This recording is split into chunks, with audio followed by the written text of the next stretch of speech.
Welcome to the Bush League Huddle Fantasy Football Podcast. I'm Raj. There's Nacc. Our third co-host, Fab, is still on vacation. Fab, we miss you. Enjoy Greece and Italy. We continue our fantasy football division previews with the NFC East. Today, we're going to go through the Eagles, the Commanders, TBD on the name, Cowboys, and Giants. Before we begin, please check out our AFC East and AFC North previews. You could also find and follow us on YouTube, Spotify, TikTok, Instagram, and Twitter. So it'll be the same agenda we've had over the past few episodes. We're going to do a quick breakdown of last year's record and team stats, noteworthy additions or relevant draft picks. Then we'll go through position group by position group with the QBs, running backs, wide receivers, and tight ends. And maybe if we have some time, talk about breakout prospects or camp players to watch. So, Nacc, without further ado, we're going to start with the world champion Philadelphia Eagles. Champs. So they finished 14-3, obviously culminating in the amazing Super Bowl victory against the Chiefs, obviously. So in terms of team stats, they were second in the NFL in rushing yards per game at 184. Somehow they were second with that many rushing yards, the Ravens being first. What was noteworthy was that they were 30th in the NFL in passing yards per game, but they relied so heavily on Saquon Barkley that they really didn't need to throw the ball. I would say that probably the main fantasy relevant noteworthy addition is AJ Dillon. They picked up some running back depth out of the Packers, and he supplants Kenneth Gainwell, who's with Pittsburgh now. So let's start off with the position groups in terms of the QBs with Jalen Hurts. So last 4 years, Hurts, he's been at QB9, QB2, QB3, and QB10. I would say last year he was saved by the tush push. Nacc, how are we feeling about Jalen Hurts maybe either having kind of a bounce back year on the passing front, or do we still feel like he can be relied upon despite the fact that maybe the tush push might be something that isn't as prevalent as last year? Yeah, I don't know. I think at this point, Jalen Hurts is who he is. So I think you'll see that consistent passing and passing stats, I would say. But I'm not looking at something to jump off the page in the area of 4,000 passing yards, 30 touchdowns in the air. It's not who he is, right? We mentioned it. They're a running team. It's kind of built for that, and he's the perfect, I would say, QB for that. And again, saved by tush push, it's going to happen again, right? That play is not going away. When they get down to the one, it's automatic. He's getting the ball. They will do it 4 straight times if need be, and they will get in. So, look, QB4 seems about right for me. Definitely, top 5. But in terms of, I would say, like you said, passing yards and passing stats, I don't, he's got a floor. He's got those 20 to 25 maybe passing touchdowns a year, Yeah. with like 3,000 to 3,500 yards. Like it's just who that's his game, right? So I don't know. I'm not looking for a Jalen Hurts if you're looking for passing. Jalen Hurts regular season versus Jalen Hurts playoffs. It's like, there's been so much talk about like the top 10 lists with Jalen Hurts and, people debating Hurts and Herbert. Like, Hurts is a top 10 QB, whether you like it or not. If you look at the global and totality of regular season and playoffs, when you just focus on playoffs, you can make a case he's a top 5 quarterback. So it's really crazy when you look at the kind of the splits. But I would agree with you. He is what he is. He will still have his flaws. He's not amazing in the short passing game, but he's going to be able to throw it deep. He's going to run with it, and he's a bull in terms of the red zone. So I think he's a locked in lowered QB5. I think for the next few years, honestly. Like, and as I mentioned, he's been consistently at the very least a top 10 QB year over year. So no debates on that. I do want to have a debate with you when we get to our next QB with the Commanders afterwards. But let's stay with the Eagles. Let's move to the running back position. So Saquon Barkley, an absolutely amazing overall year, 482 touches. That's the second most touches all time in a full calendar season, including regular season and Incredible. playoffs. And he missed the last game. And he missed the last game. He basically punted on breaking Eric Dickerson's record. 2,500 rushing yards, 353 receiving yards. There's been a lot of talk about his volume this offseason, the volume that he had last year. So there's this thing called the curse of 370. So it's like kind of a statistical warning sign that running backs who exceed 370 carries in a single season almost always suffer the next year. So some of the running backs who've dealt with that are Larry Johnson in 2006. He had 416 carries, 1,800 yards, only played 8 games the year after. Sean Alexander, he was the NFL MVP in 2005, 1,800 yards, 370 carries, only 896 yards afterwards. Remember DeMarco Murray's amazing year with Yeah, that the was was it with the the Cowboys or the Cowboys. the Cowboys? Yeah, he was The fantastic. Cowboys. That offensive line was insane. I think that offense line will send at least 2 or 3 Hall of Famers, right? Yeah. 1,800 yards, 392 carries, only 702 yards the year before.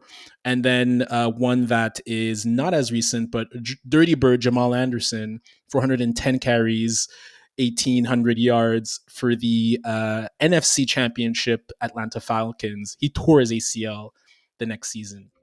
I ask you this, Nacc, how weary of this curse of 370 when it comes to Saquon Barkley as the RB1 or RB2?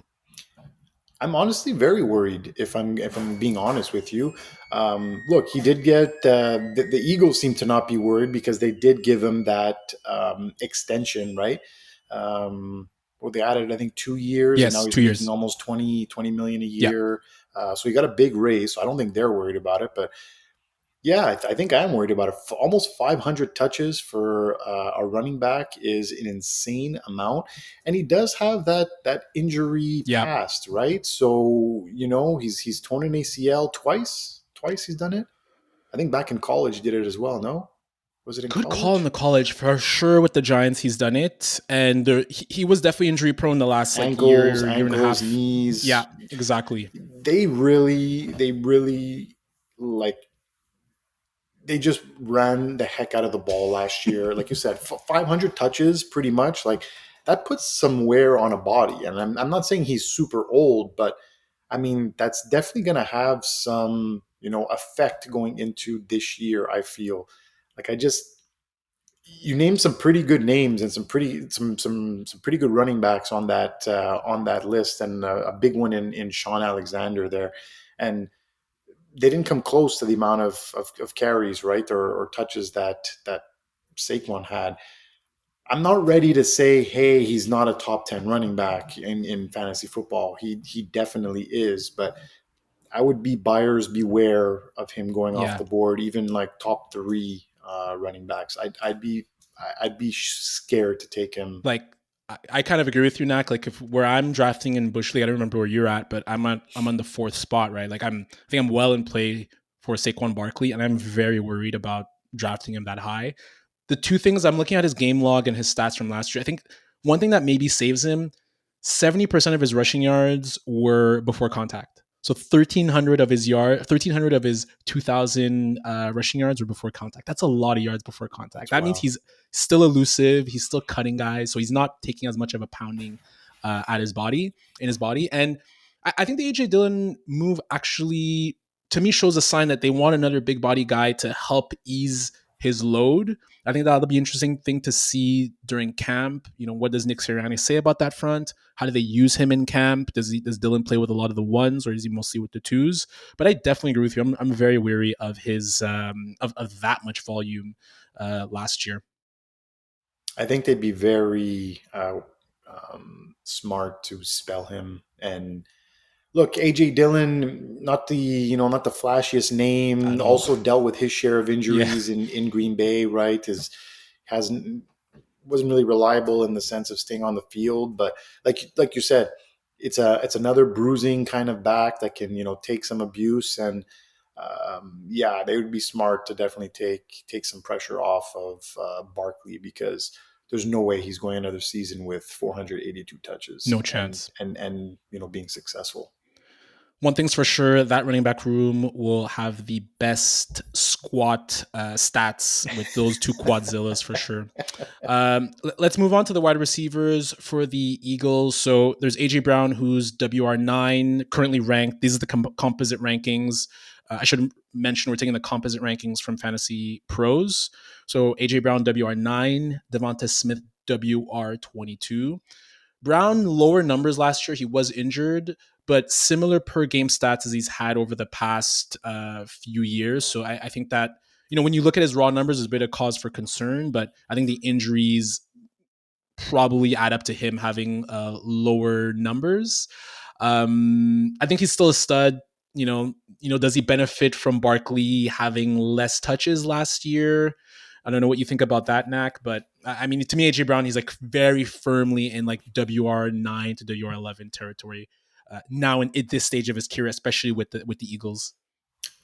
Well, yeah, look, again, we've said it, we said it multiple times. They're a running team, right? So where you're a running team, for him to put up, like I said, he missed 4 games, right? For him to put up still 833 yards in those games, almost 70 catches and 8 touchdowns, to me, that's pretty impressive, showing, like we just said, Jalen Hurts throws the ball when he needs to, but they are a run first team and they will continue to be a run first team. So I think his numbers are, like I said, they're solid, but you're not going to get those, top five finishes with AJ Brown, not in this offense. Unfortunately, Yeah, he has the talent, but it's just not the offense for it. I think in this system, like, and he's going to be with the Eagles at least for the next 2-3 years. I think he's done with the Titans type production. And then if we move quickly to Devonta Smith, WR22, I don't know, like, he's such a good player in college. Like, has he reached his peak? He just seems like he's been in perpetual WR20 to 25 territory. I often joke. I still find he's very similar to like the Jalen Waddles, and at one point he was lumped with T Higgins as well. I think T Higgins, at least from an explosive standpoint, has passed him.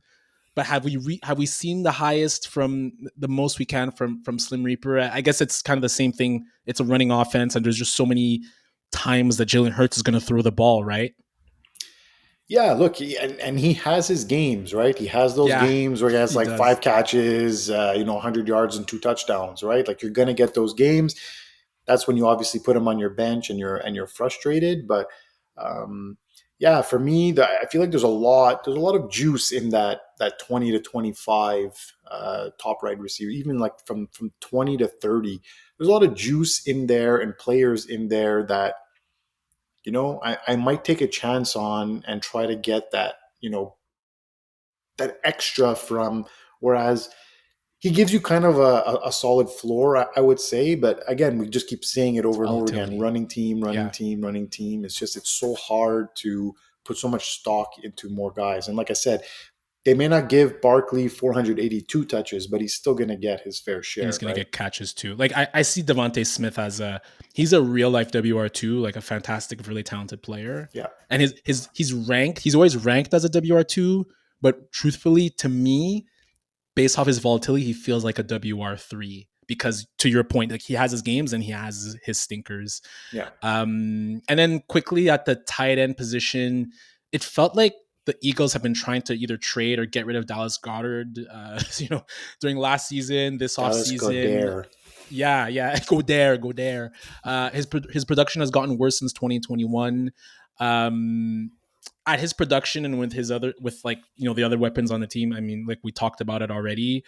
I mean, I think I'd rather take flyers elsewhere, like Colston Loveland, Tyler Warren, dare I say even Kyle Pitts. Like I legit, I would probably rather take a flyer on Pitts because there's just more of a potential there versus Goddard. Just seems like an afterthought in this offense. I think 13 is really high It's too. super I high. find that really, It's really super high. high. Like there's guys going after him that are like I'd for sure go after before Goddard. I'm like, again, I'm trying like look at this offense really. Like there's a lot of players that are high up there in rankings, and it's just like I don't know. It's super high. I'm not sure what fantasy analysts are thinking in terms of that composite ranking. Mind you, like again, there's way less like the tight end position. There's just less volume compared to wide receiver, running back. But I would tend to agree with you. So And the Eagles um, tend to come down to earth after winning a championship, right? I think even after the last one, I don't even think they made the playoffs the year after.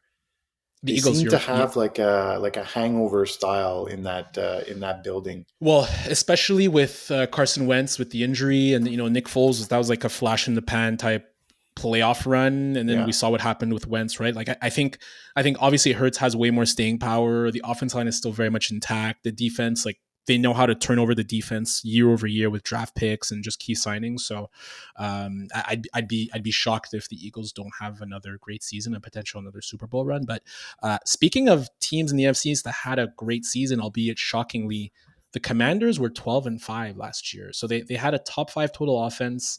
It's the most points they scored by the team since 1991, the Joe Gibbs Hog Molly days. And then Jaden Daniels totaled 570 scramble yards at 6 yards a carry. I thought that was an interesting stat to show. And just Wow. overall, as a rookie of the year, he was an amazing, amazing revelation. In terms of key noteworthy additions, we have most notably Debo Samuel and Laramie Tunsil. Obviously, Samuel added some juice to a wide receiver core that desperately needed it, and Laramie Tunsil, they needed to shore up that left tackle spot. I think another interesting aspect is just what's going to happen with Terry McLaurin. We'll talk about him when we move to the wide receiver core. So I teased it a little bit, Knack, when we talked about the Eagles. Jaden Daniels is very firmly entrenched as the QB3. You are a little bit of the kind of rookie or QB sophomore slump whisperer. How are you feeling about Jaden Daniels' potential sophomore slumps? Are you that high in him on QB3, or would you rather take a flyer, or not take a flyer, but go with the more proven Jalen Hurts? The only thing that doesn't make me compare this to a Stroud year two is that Stroud didn't have any of that rushing upside, right? Whereas obviously Jaden Daniels does. But again, Mm. to your point, it's year two. The hype is gone. Now there's more tape on you. There's that teams had a whole off season to kind of scheme against you. Can he do this again? That's the real question, and it's definitely going to be answered very shortly. But if I had to pick, if I was picking, let's say in a two QB league like ours, and usually the top three guys more often than not are QBs, unless Roger picks in the top three. Um, this year, obviously, it'll be again Josh Allen, and then you have that maybe Lamar Jackson, and then you get to, do I take Hurts, Burrow, or Daniels? And it's like, man, we just talked about it. I think I'd rather go with Hurts because he's more cemented and he's more seasoned. You know what you're going to get from him. He just won a Super Bowl. Burrow, again, I'm not Love sure, Burrow, but man. it's so tough with these sophomore guys, just because, like I said, there's just tape is being studied for a whole off season, and it's tough for a rookie to come back and do that again. So, if you're asking me, do I trust him at that top three position? I don't know, probably not. I would look to not even want, like I might even change my course and do like you and take the wide Trade out. receiver or the running back, or exactly, if you do trades on draft day, trade out of that spot, because you're going to see him there at three, and everyone, I would say 9 out of 10 people are going to want to grab him, and it's just, again, he could be that generational talent, but I feel like there is some risk involved. And great points. I know we always talk about Stroud, but there's also Love, right? Like Love theoretically last year was his sophomore True, season, and true. we saw how he struggled, right? And the things that worry me about Daniels a little bit are, look, the stats were a bit inflated from a passing standpoint. It was a ton of quick passing to kind of get him in rhythm early on, and then eventually the deep passing came on. He takes a lot of hits. He doesn't protect himself very well. He's a tough guy, but he's very slender. Hmm. And I think, again, to your point, it's just another off season. It's more time for defensive coordinators to look at them. So like I would tend to agree with you. I would probably personally, I'm just a big Joe Burrow fan. I would love to own Joe Burrow, whether it's 2 QB league or other QB or 1 QB league as well. But yeah, it'll be interesting for a lot of people who are in that position, especially in Superflex and 2 QB, whether or not they go with Jaden Daniels or Hurts or a And Burrow. not for nothing, but I think this is the year that you're taking Joe Burrow in that three spot. And only because now even Hendrickson is not even Mm, reporting to camp. They didn't come to an agreement. Who do they have on that defense? Who are they stopping? Burrow is literally going to have to put up 40 points a game if he wants to win because that defense is getting shredded every Sunday. yeah, my argument that they got a new defensive coordinator, they make some changes schematically, like it's not going to hold it in weight if they just don't have players, right? So it's Yeah. to your point, it's going to be bombs weight because they're going to keep being behind. We'll move on to the running backs now. I don't want to spend too much time on. To me, this might be the worst fantasy running back position group in the league. Brian Robinson Jr. RB 30, Austin Eckler RB 43. There was some buzz around. I think his name is Jordan Krosky Merritt. He had a pretty good rookie 1 year at Arizona, but then he was ineligible afterwards. So there's been some buzz about watching him at camp. Backfield to absolutely avoid. Just not a fun backfield to own.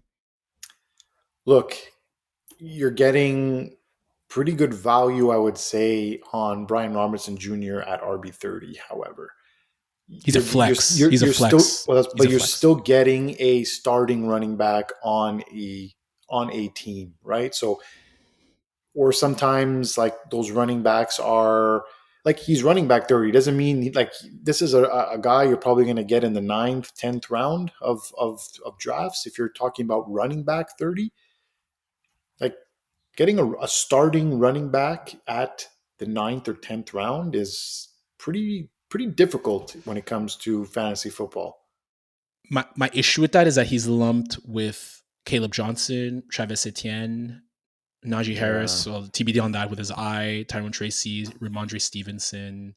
I want all of those guys over Brian Johnson Jr. Brian Robinson Jr. I think there's more upside with like a Caleb Johnson. those There's more guys are ups. going after him. They're going after Wow. like Tracy, and we're gonna talk about Tracy afterwards with the Giants, but even Javonte Williams, we'll talk about him right after as we're going to talk about the Cowboys. But to me, he's just a depth piece, and he's the type of guy. To your point, yes, you have a starter, but you can't rely on when he's No. going to actually have his main game, especially with Eckler there. Eckler is there as a third down back, and he could still rush a little bit. Chris Rodriguez is there. There was Jeremy McNichols. He was spelled too, and it just feels like the way Robinson plays, he does get injured quite a bit. He's a tough inside the tackles runner.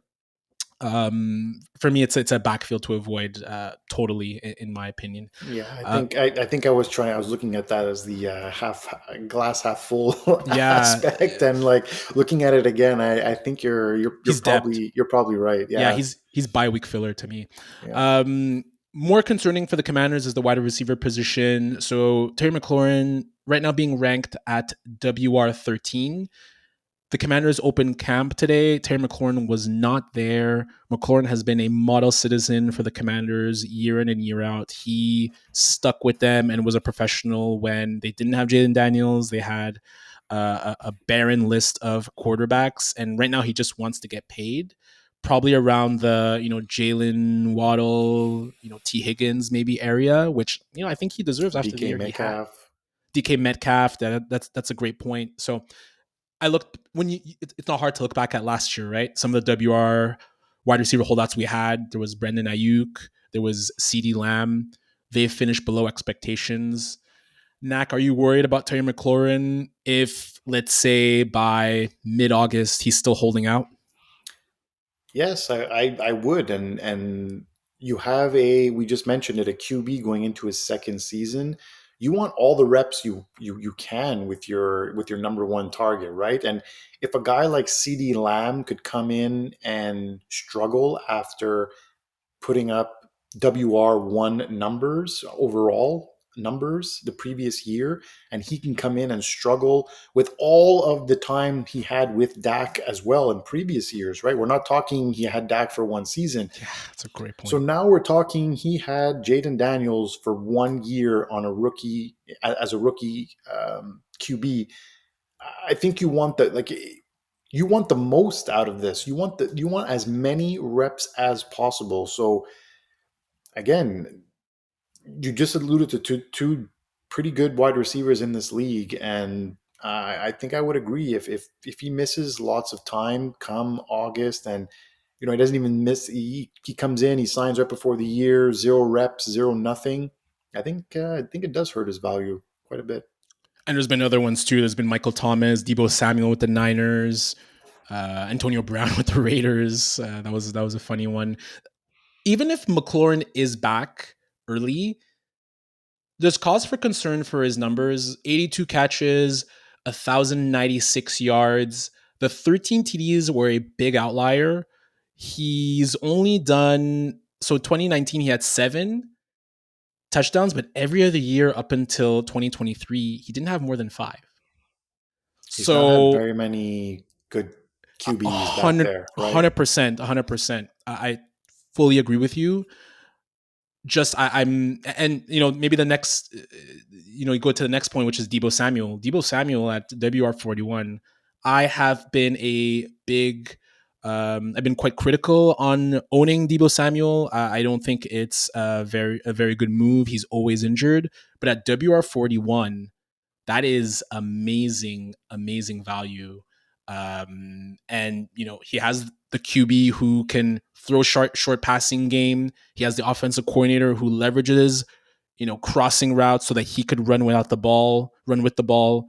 Looks like he's healthy. Looks like he lost weight. And if you think of WR41, he's nestled with Michael Pittman Jr. at 40, Jordan Addison at 42, Jacoby Myers at 43, who we all like. Even Ricky Purcell, his teammate at 44. So I know about UNAC, but I quite like Debo Samuel at WR41. Yeah, but that number of 41 could potentially change, right? Could probably With get closer to that wide McLaurin. receiver 30 with McLaurin dipping. Maybe McLaurin goes down to wide receiver 20 or 22, and then Samuel jumps close to him at like, wide receiver 30, 32. So then you're getting a little bit higher up on a list here where I like him a little bit less, because when McLaurin does come back, he might struggle at the beginning of the year, right? Like that's where the struggles will happen, weeks 1 to maybe 6.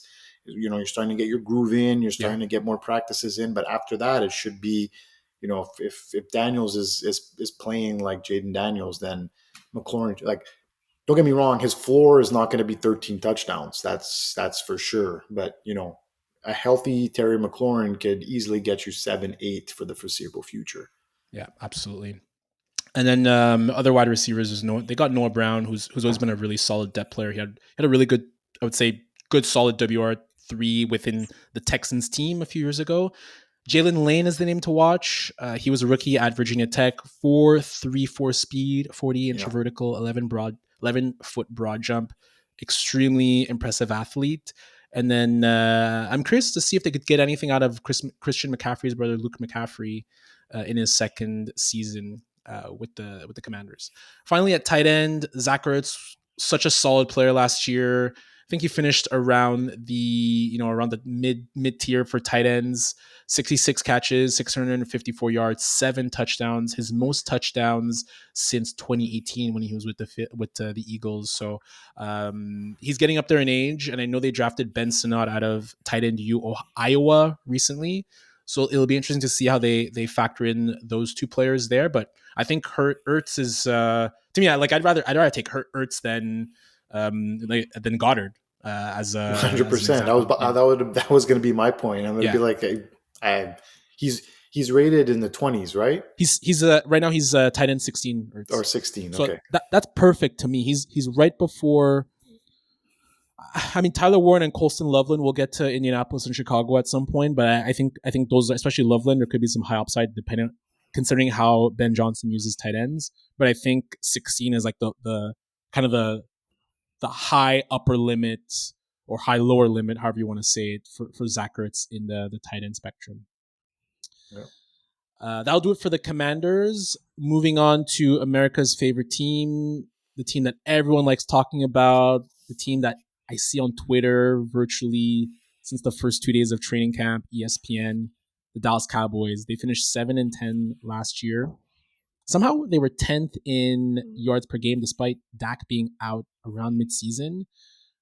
Where they really struggled was in the rushing game. They were 27th in rushing yards per game. We do know Rico Dowdle came on late in the season, but it felt like it was a little too late. And then they got rid of him, which we'll talk about a little bit afterwards. George Pickens, obviously dynamic new wide receiver to pair with CeeDee Lamb. Lamb's been needing a WR2 next to him for a very long time. And then they picked up at the running back positions Javonte Williams from the Broncos, Miles Sanders from the Panthers, and Jaden Blue from Texas, which has typically been a running back factory.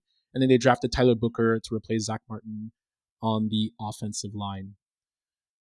Nacc, there's been a lot of Dak MVP buzz today on social media.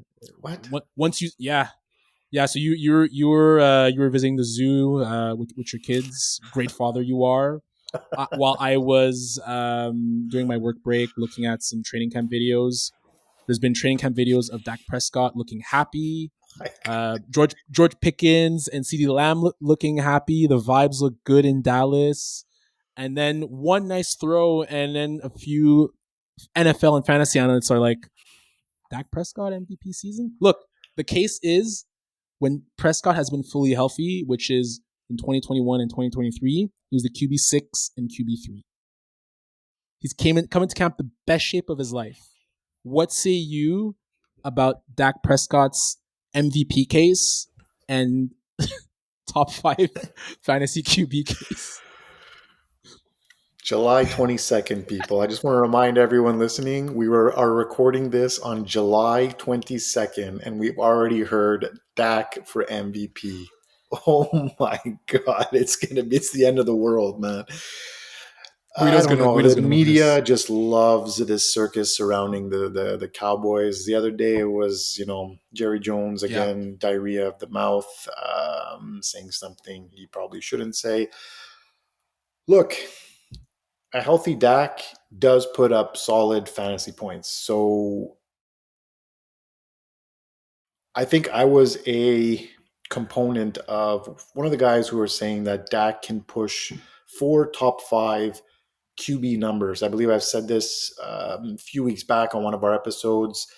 He could definitely push for top 5 numbers. He does now have, we just mentioned, another receiver for to throw to besides CeeDee Lamb. They've been searching for a WR2 for a long time. The Tolberts and the who was the guy last year that you really didn't Turpin. like? Oh, Cooks also. Turpin. I like Tober was not bad. There was the Turpin as well. Yeah, but they were just never that guy, right? Yeah. So, look, we always say it, the best ability is reliability, right? So if he plays 17 games, I have no doubt that he can put up those fantasy top 5 numbers.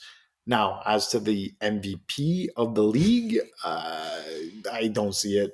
There's just way too many guys ahead of him right now that I would take that could potentially win an MVP that I'm calling it right now. There's no shot. No shot. Fantasy Pros has Anthony Richardson ahead of Dak Prescott in terms of their rankings. That is absolutely insane. What is Dak Prescott rated? 21st. He's QB 21. Wow. Dak Prescott is QB 21. That's too low. Dak Prescott is QB 21, and then you have JJ McCarthy right after, Tua right after, Michael Penix Jr., Bryce Young, Geno Smith. Who are the 3-4 ahead of him? There's Matthew Stafford at 18, Jordan Love at 19, Anthony Richardson at 20, and then Caleb Williams at 17. Even Trevor Lawrence. How is Anthony Richardson a top 20 fantasy option right now? When he's not even going to start the season. He's not even going to start the season. And what's interesting is the always the thing with Dak is you really don't get any rushing upside. No. The year I faced you in the Bush League huddle finals, I had Dak. I believe I had Dak. You had Josh Allen. And I had Like CeeDee Lamb. it's yeah, exactly. It's like, and he had a great year. Just like at the end, it just tailed off. I don't know. It's really the injury. If you could tell me Dak Prescott will play 100% of his games, I have no problem taking that QB 21 value. But as it is now, being snake bitten, I had him back to back years. I remember I doubled down on Dak Prescott and CeeDee Lamb last year because I took CeeDee Lamb. I'm like, I'm gonna have the stack, and it was Yeah. an absolute disaster. So the last question I'll pose to you, and I think you've talked about this in our podcast. Joe Milton is QB 45. Would you be more comfortable taking Dak Prescott and then making sure you have Joe Milton, considering the arm he has, the weapons, how he looked against the Chargers? I think it was the Chargers or the Bills in the last game. I don't remember who they played in the last game of the season, but he looked apparently he not apparently he really looked good. Is that So something that would keep? this, Yeah, go ahead. yeah, sorry, no, I didn't mean to cut you off, but yeah, this would require me to have four QBs on my roster. However, right, this is one of those strategies where you take your three QBs and then you grab one of his backup QBs. So you know, for whatever reason it happens, obviously you try to be strategic and get the most injury prone one. Um, Because Cooper Rush was he was Great, serviceable, exactly. very Yeah, serviceable for yeah, people who lost Dak last year. yeah. Like I said, again, I would have to see how my board breaks, and it would probably have to be my last pick in the draft. I would say to go that far. But yeah, you just with the injury history, it's you almost have to do it if you draft Yeah, Dak. I feel yeah. I don't think you have a choice really. It's going to be interesting discussion all throughout camp, all throughout preseason with the Cowboys. It's already starting as you said, January 22nd, MVP talks, July, Dak July, Prescott. July. January, oh my god. I'm already ending the season. I'm already ending the Cowboys season, and I'm clairvoyant, and the Cowboys See, again that makes finish. more sense. If someone told me July 22nd, the Cowboys have mathematically been eliminated from the playoffs, that would make a little bit more sense to me. Let's move on to a running back room that makes absolutely no sense in my opinion. So we talked about the ending that Rico Dowdle had. He was on fire. He looked really good against the Steelers. He looked good in a lot of other games, I believe, against the Eagles and the Panthers too. And then they just let him go. And instead, they replaced him with Javonte Williams, who is currently ranked RB 37, Miles Sanders, RB 63, Jaden Blue, who they drafted in the late rounds of the 2025 NFL draft. So for me, Javonte Williams, it feels like he's just been 2 years away from being 2 years away. Yeah, Meaning, like, it's enough with the excuses about the ACL. He had the ACL in 2022. Okay, you give him a pass in 2023. He couldn't fully beat out Audric Estime last year. He couldn't fully beat out Jaleel McLaughlin. 3.6 and 3.7 yards per carry the last 2 years. And then you have Miles Sanders, who was RB 10 back in 2022, with the caveat being it's the Eagles' freaking O line. You yeah, and me could be RB 5 in the Eagles' freaking O line, running behind Jordan Mailata and all those guys, and so Lane Johnson, Jason he had Kelsey. Kelsey there. Yeah, He had Kelsey too, and then there's Jaden Blue, Texas running back. So running back factory. Looks like an all-purpose menace. I think there's an opportunity at camp for him to make a name for himself. What the hell are you doing with this running back room, Nacc? Like, they literally traded. Well, not even because if I would say I was going to use the expression, they traded four quarters for $1, but I think Rico Dowdle looks better than anything that they have on the roster currently. Where Jaden Blue might have that upside, and I feel like second half of the year the backfield is his. yeah, Like with Javonte Williams going to like figure it out just like that, and Miles Sanders is not going to stub his toe when he gets out of bed in the morning, and like I'm so curious as to why this happened, because it's not like Rico Dowdle got paid all that much, you know. Like I know that the Cowboys were strapped for money and for cap. They still haven't paid Mika Parsons as well, Like a yeah, so I thought maybe that's what they were doing, is try to go for like a cheaper option in the backfield, draft a nice rookie. But Dowdle didn't get all that much. Where'd he go? Dowdle went to Panthers.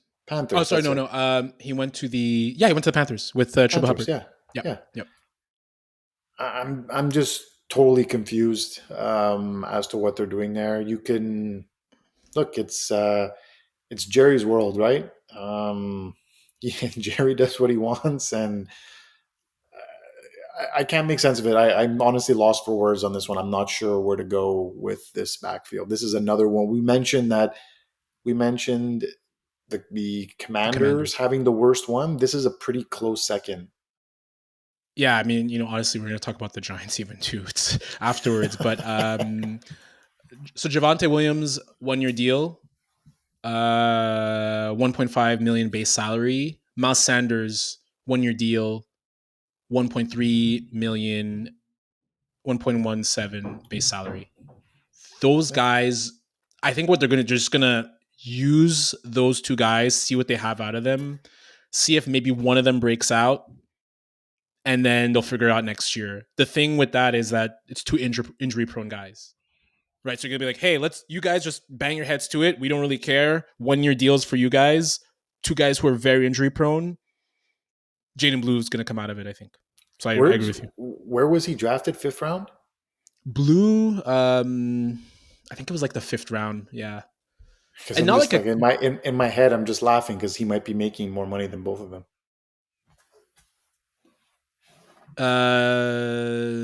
yeah, not far. 840,000 There you go. base salary. Like Yeah, that he's fifth really round, not that far. it's a Yeah, bit low, but and in the fifth round. So, yeah. to me, another backfield to avoid. I don't know what to do on that front with that one. We'll move on to the wide receivers. Fully entrenched as a top three wide receiver, CeeDee Lamb, and then George Pickens at WR37. I want to start with CeeDee Lamb. Are we sure Lamb is the bona fide WR2 in fantasy to start the season? It's tough, man. It's super tough. I know we're gonna get into Jamar Chase. Actually, no, we got into Jamar Yeah, we got Chase yeah. last week. Excuse me, and how to be weary about that. WR1 overall again. Then you have Lamb, and then you have Jefferson. Right, in my eyes, like these are the three that kind of gel. Again, it's going to depend on the reliability of Dak Prescott, right? If you're talking to me today, again, July 22nd, where Dak is considered MVP, I will take Lamb. I will take Lamb at wide receiver two, max three. I think he's still got the talent there, and honestly, with Pickens there now, I think things open up for him as well, Mm-hmm. because you Totally. can't just leave Pickens one on one, right? We all seen that he may not be able to separate, but he can make contested catches. Totally. So you look at year over year, 2023, when CD had his all pro year, just Yeah. some of the differences. He went down a little bit in yards per reception. He had 6 fewer TDs. He had 12 in 2023, 6 in 2024. I think the big thing was just the yards per game, 102, 103 yards per game in 2023, only 80 in 2024. How much of that is Dak? A lot. How much of that is the training camp holdout? A little bit. How much of that is the injury? He only missed 2 games, but there was some games where he was toughing out at the end. Mm-hmm. So if you factor in no camp holdout, Dak coming back fully healthy, you have to factor that in. Hopefully no injury. I like him. I think I like him a little bit more over JJ as the WR2. JJ, yeah, JJ Justin Jefferson, because of JJ McCarthy and Right. him being a rookie, not being sure what that situation is going to look like. JJ McCarthy, not really used to throwing a ton in college. They're going to rely on the running game, I think, a little bit. Good point. Um, Yeah.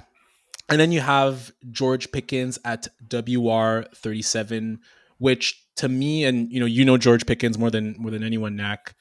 That seems like good value. He's nestled in around Calvin Ridley, who's at WR36, Pickens 37, Diggs 38, Roman Dunze 39, and then we start to talk about some of the guys we mentioned around the Debo Samuel area. But I think this is a prime opportunity for Pickens to really make out, considering having a bona fide WR1 next to him. And he's in a contract year. Mm. So Mans wants to get paid for Yep. sure. I said that as white as possible right there. Wow, that was very bad. That was very bad. For those of you listening on Spotify, I am white, but that confirmed it. Mans wants to get paid. That was good. I'm trying not to laugh a little bit more in my head. Um, Great value. Yeah, no, but seriously, he is in a contract year. Purposely did not sign a contract extension. Not that I don't even think the Cowboys can afford him.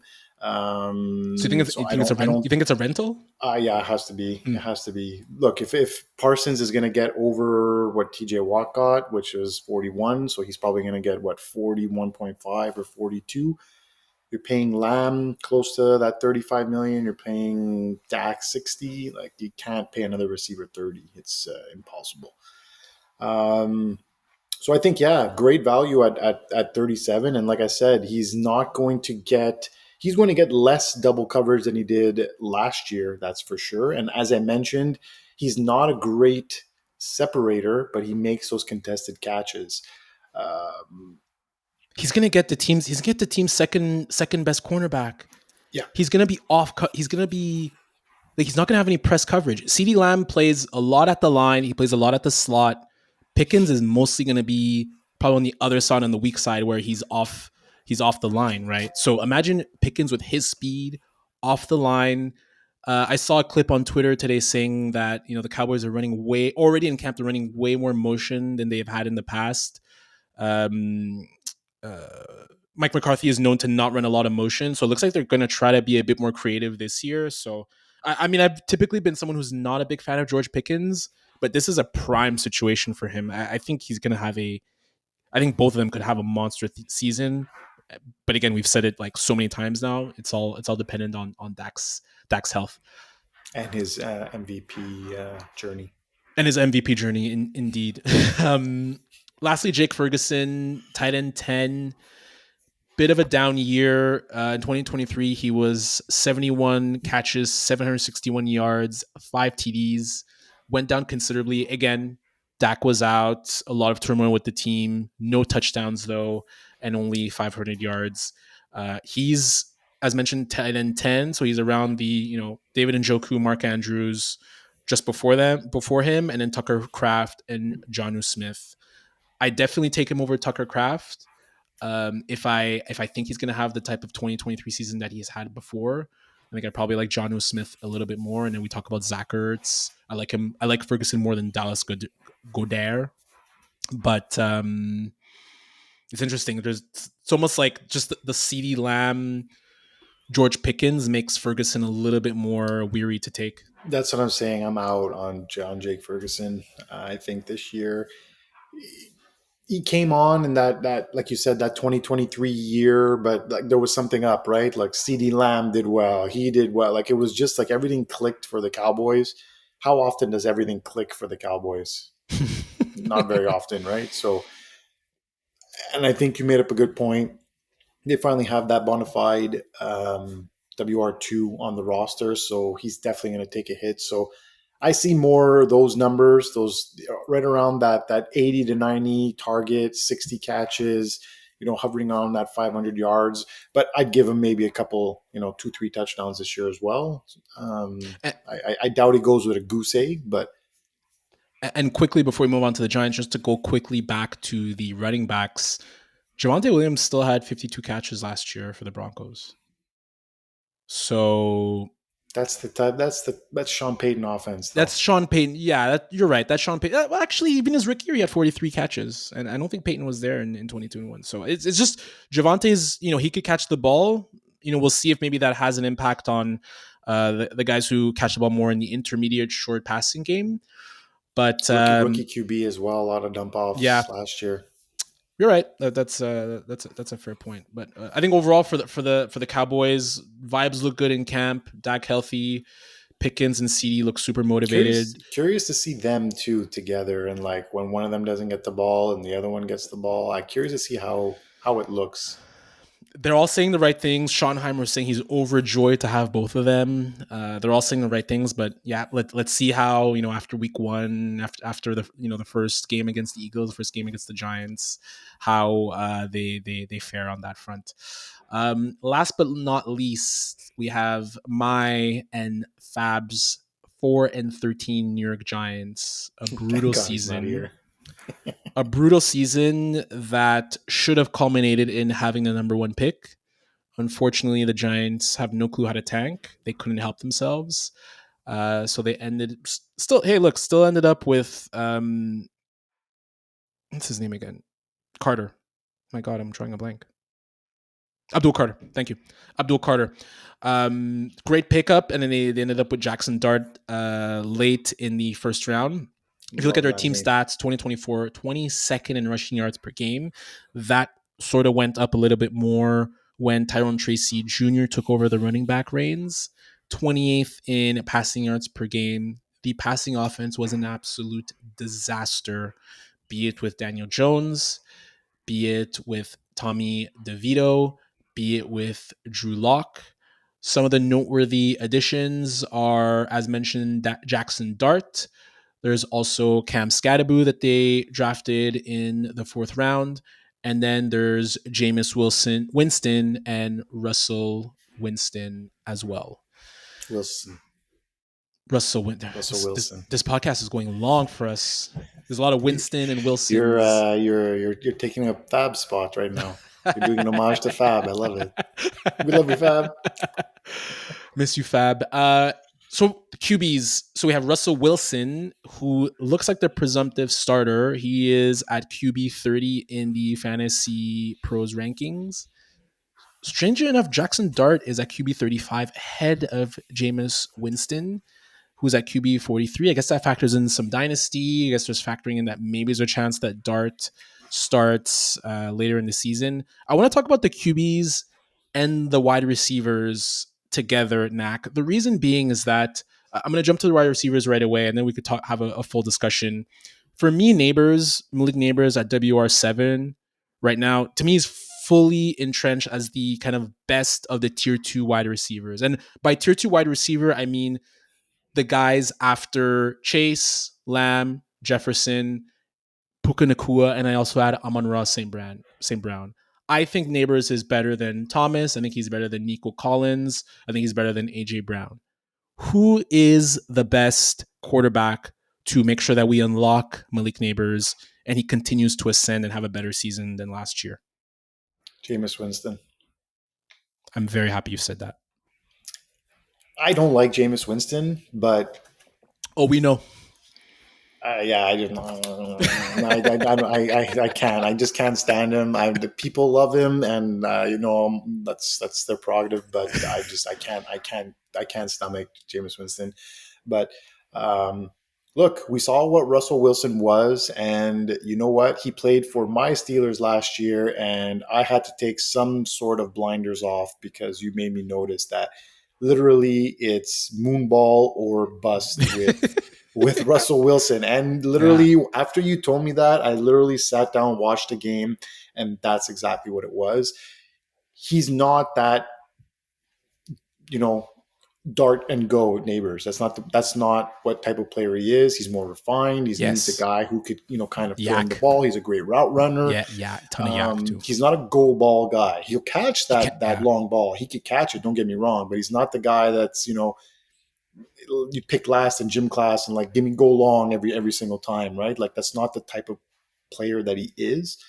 So in order for I feel like Neighbors to have his full potential, Jameis Winston has to be throwing him the ball. It's a fantastic analysis, and I agree fully. I'm honestly, when we signed Winston, we were talking about it on our 3-person group chat with Fab. I was super ecstatic. Then when we signed Wilson, I was why? What is Yeah, the purpose? yeah. Like, yes, he's a fake good leader. He smiles for the camera, he kisses babies. That stuff is fine and dandy. It's great, but Kisses babies. like it literally, literally, he's a great person. Like, and listening to him in the Pat McAfee interview is actually, it was very endearing. It made me see a different side of him. Maybe he's not as fake as you think he is, but from a football perspective, he is way past his prime. He is not running like he used to. He is not creating out of schedule like he used to. As you mentioned, it's moonball or check down. It's check down to touchdown with him.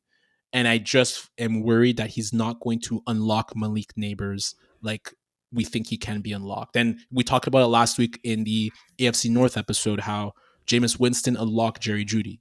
They looked really good together. He even unlocked Cedric Tillman a little bit until Winston was injured, right? So And um, Judy's got that pretty good route running ability as well, like he's that a we're speaking of yes. as with Malik Nabers, you know. So Say what you will about Winston, when he's not throwing it to the other team, he could get yardage. He's just a yard getter for himself and for wide receivers. He just flat out. You can't deny it.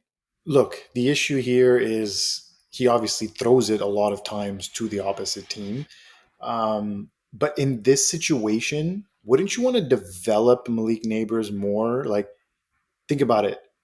You weren't a Russell Wilson away from winning a Super Bowl Thank you. or contending, Thank right? you. So that's where my head goes, and I guess that's where your head went as Yeah. well. Is when you You signed see, Jameis, I guess they took him as insurance if they weren't going to land Dart, right? Because they did this before the draft, if I'm not yeah. mistaken, right? This was Well, way before the yeah. draft. Both of Well, them were it was signed before the Shador at draft. first. It was Yes, yeah, and like exactly. trying to So trade up for Cam Ward. so that's what I'm saying. I think that's what happened is they went for the insurance factor and said, you know what, if we get there was all these people talking, like you said, Shador, there was people talking about how the Steelers are going to leapfrog and how they were Milrow. going to go after for this, but and it was just like there was so much chatter out there that they felt, you know what, like let's sign Russell Wilson. If we can't get a QB in this draft, well, you know, the tank is, I guess, kind of on, but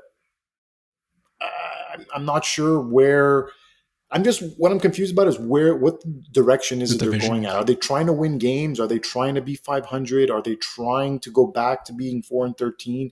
It was just strange from what the other pieces they had around Yeah. them.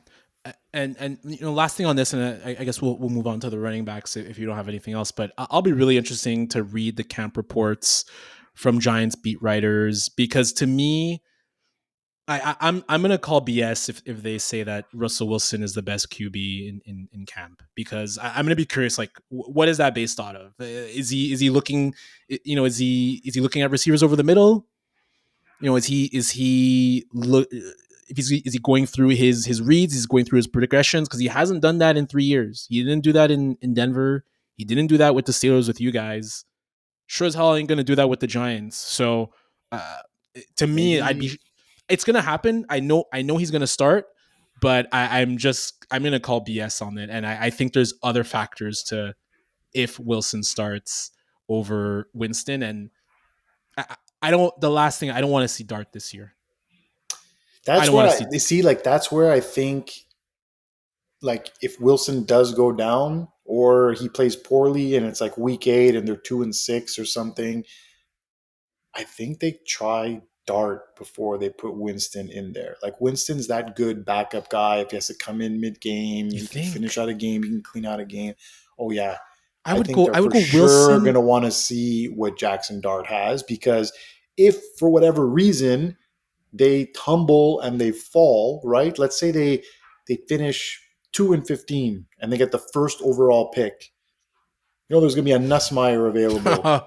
That's a good There's going to point. be they're going to Lenore Arizona Seller. This. Cardinals it, right? Like just because they took Dart, well, look, Russell Wilson's out of the picture next year, right? It was a 1-year deal. Mm, Jameis Winston easily cut if need be, and now you have a Nussmeyer and Dart in camp, kind of muscling it out. Like you don't know if for what happens at that juncture. Like people could say hey, if Dart wasn't good, I'm going to pick a QB, and like they That's probably should, right? I didn't think of that. I think that's a fantastic point. And there's Nussmeyer from LSU. There's this Lenore Sellers from the South Carolina. Apparently, he's going to be really good. Drew Yeah. Aller as well. So Like there's why? What are yeah, you losing out? Like why wait on Dart? Like let's see what this kid got, because yeah. or else we've got to pivot and pick another position, right?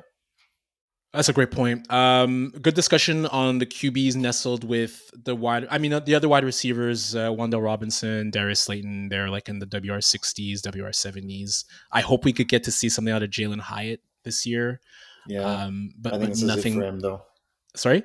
This is like last chance here. I It feel. is. It is, and it hasn't been great in terms of just overall, not just production, but I think attitude as well. There's been some stuff around that. The running backs, Tyrone Tracy. I thought it was interesting that Tyrone Tracy Jr. was ranked by Fantasy Pros as RB 34, and Cam Skadebu at RB 38. There's a 4 player gap between Tracy, who I thought was, I think we all thought he was quite good last year, although struggled with fumbles, and then Skadebu, who was picked in the 4th round, but is there some limitations with him as a player? Tracy, we talked a little bit about him when we were talking about some of the other running backs, but at RB 34, Travis Etienne Jr. and Najee Harris are ranked just above him. And then after him are Ramondre Stevenson at 35, Tank Bigsby at 36, Javante at 37, Skydebu at 38. So this is kind of like the backup running back territory. Another one to avoid, Nacc. I'm not going to say completely avoid. Singletary being still on this team still to me is Mm, kind of confusing as well. I'm yeah. not sure as to why.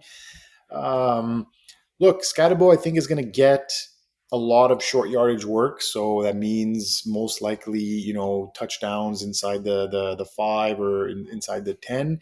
And the problem with Tracy is now that there's Scatterbo kind of like creeping and creeping down his neck, one fumble and like they're not going to stand for it, right? Like they saw how many times he fumbled last year.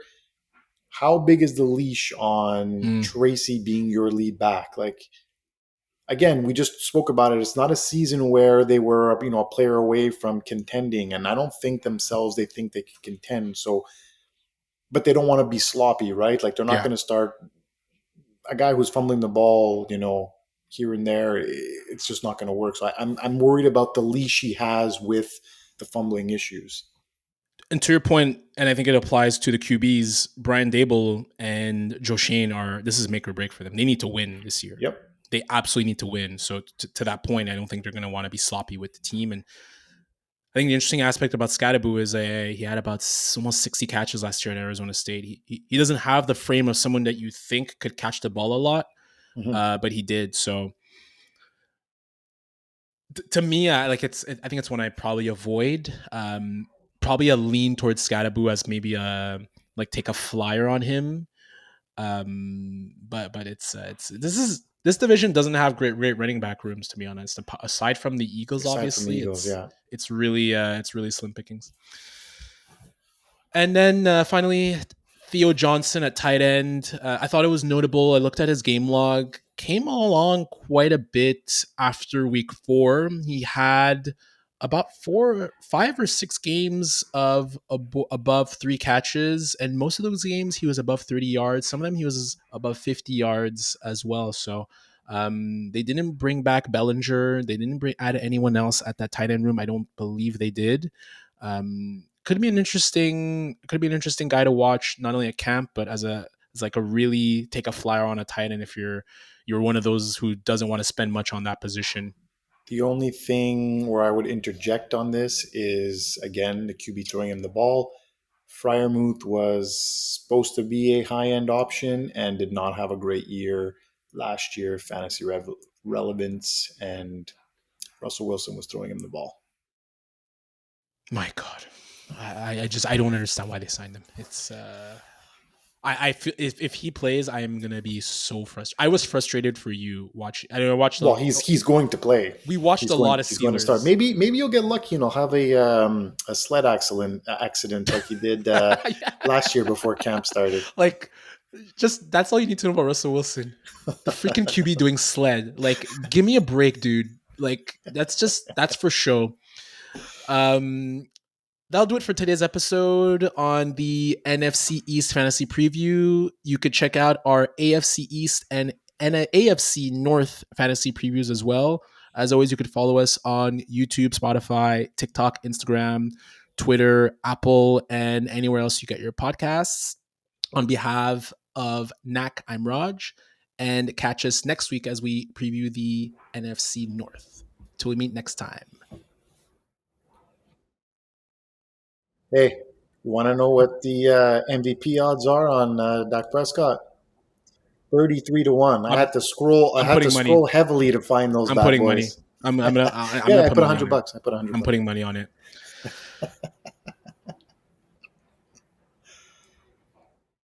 I'm waiting for your goodbye. Goodbye. Peace.